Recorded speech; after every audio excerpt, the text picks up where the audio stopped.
मांग के मुकाबले चांदी की सप्लाई की कमी की खबरें जोरों पर हैं। हाजिर बाजार में चांदी के दाम काफी ज्यादा हो गए हैं। खबर यह भी है कि एक सिल्वर ईटीएफ में निवेश भी रोक दिया गया है।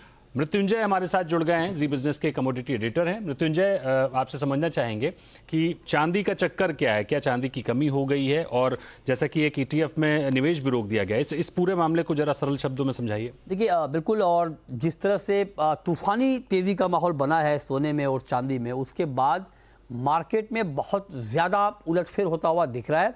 और अब जो अलग अलग शहरों से रिपोर्ट आ रही है, जो मैं ज्वेलर से बात कर रहा हूँ, उनका कहना है कि फ्यूचर मार्केट के मुकाबले स्पॉट के मार्केट में चांदी के दाम करीब करीब 20,000 रुपये ज़्यादा हैं। हालांकि हो सकता है कहीं कहीं नहीं भी हों, लेकिन कुछ कुछ जगहों से ये रिपोर्ट आ रही हैं। तो अब कहीं कहीं 1,70,000 के आसपास के भाव पर चांदी बिक रही है। तो मतलब ये है कि डिमांड ज़्यादा है और उसके मुकाबले सप्लाई कम है। चांदी के दाम बहुत बढ़ गए हैं, ऑल टाइम हाई पर है इंडियन मार्केट में सिल्वर के दाम। आप देखिए कि इसी साल करीब करीब 70% से ज़्यादा चांदी के दाम बढ़ गए हैं। बहुत उठापटक का माहौल है।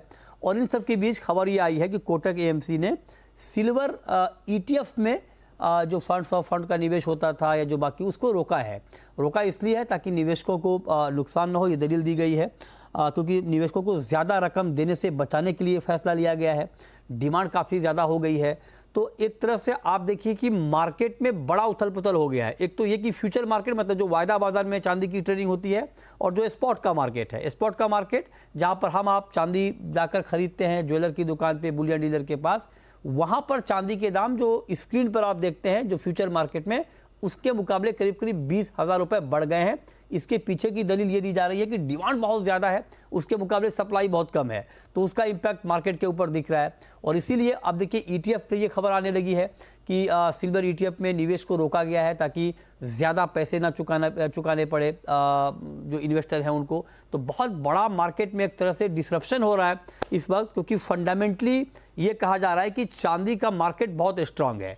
और आप देखिए कि चांदी की डिमांड बहुत ज़्यादा है। सोलार में, इलेक्ट्रिक व्हीकल में चांदी की डिमांड बहुत ज़्यादा है। तो मतलब फिजिकल डिमांड चांदी की बहुत अच्छी है और इसीलिए लगातार चांदी में एक तूफानी तेज़ी का दौर देखने को मिल रहा है। लेकिन फिर भी हम अपने दर्शकों को ये अलर्ट करना चाहेंगे, ये सतर्क करना चाहेंगे, तेज़ी अपनी जगह है, फंडामेंटल बेशक तेज़ी के हैं, लेकिन आपको थोड़ा अलर्ट, थोड़ा सतर्क इसलिए रहना चाहिए क्योंकि मार्केट में कई बार करेक्शन भी आता है। पहले भी आया है। आप याद कीजिए 2011 में 75,000 के लेवल पर चांदी के दाम गए थे, उसके बाद मार्केट गिरकर 30,000 तक भी आया है। हालांकि अभी वो हालात नहीं है, लेकिन फिर भी आप ये ध्यान में रखें, सतर्क रहें। जब भी कोई ट्रेड लें, आपके दिमाग में ये बात होनी चाहिए कि मार्केट करेक्शन यानी गिरावट भी दिखा सकता है। लेकिन हाँ, जो फिजिकल मार्केट है वहाँ पर बहुत बड़ी तेज़ी का माहौल बना हुआ है। इसीलिए फिजिकल मार्केट प्रीमियम पर है फ्यूचर मार्केट के मुकाबले। बिल्कुल, बहुत शुक्रिया करेंगे आपका इस पूरी जानकारी के लिए।